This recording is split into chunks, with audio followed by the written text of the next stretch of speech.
Hi all. கோவக்காய் fry எப்படி பண்ணுறதுன்னு பார்க்கலாம். கோவக்காயை ஒரு பவுல் எடுத்து தண்ணி ஊற்றி நல்லா கழுவிக்கலாம். இந்த மாதிரி தான் இருக்கும் கோவக்காய்.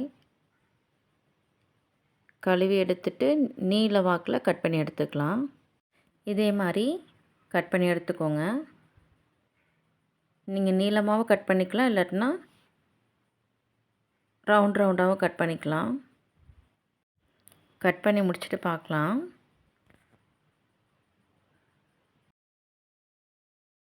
இது மாதிரி சில கோவக்காய் பழமாகவும் இருக்கும்.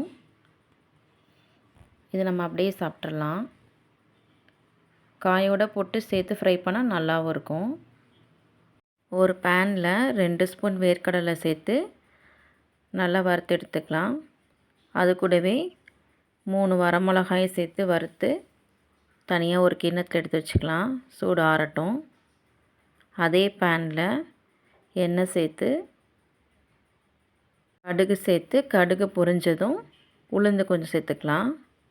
உளுந்து சேர்த்துட்டு கருவேப்பிலை சேர்த்துக்கலாம். நெக்ஸ்ட்டு கட் பண்ணி வச்ச கோவக்காயை சேர்த்துட்டு நல்லா மிக்ஸ் பண்ணிக்கலாம்.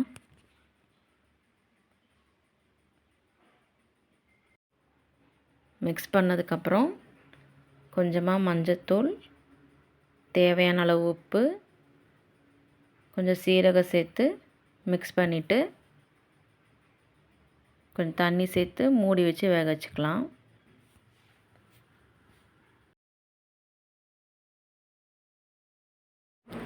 வரமிளகா, வறுத்த வேர்க்கடலையும் ரெண்டுத்தையும் மிக்சியில் சேர்த்து அரைச்சிக்கலாம். வேர்க்கடலையை இந்த மாதிரி தோலை நீக்கிட்டு சேர்த்து அரைச்சி எடுத்துக்கலாம்.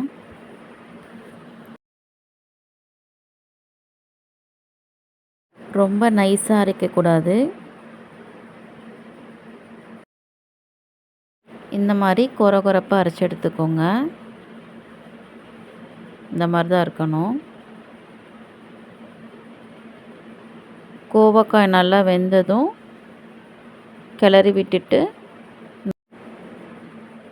வேர்க்கடலை, வரமிளகாய் பவுடர் எடுத்து இதில் ஆட் பண்ணி மிக்ஸ் பண்ணி எடுத்துக்கணும். சுவையான கோவக்காய் ஃப்ரை ரெடி. நீங்களும் இந்த மாதிரி செஞ்சு பாருங்கள். இந்த வீடியோ பிடிச்சிருந்துச்சுன்னா என்னோடய சேனலுக்கு சப்ஸ்கிரைப் பண்ணிக்கோங்க. தேங்க்யூ.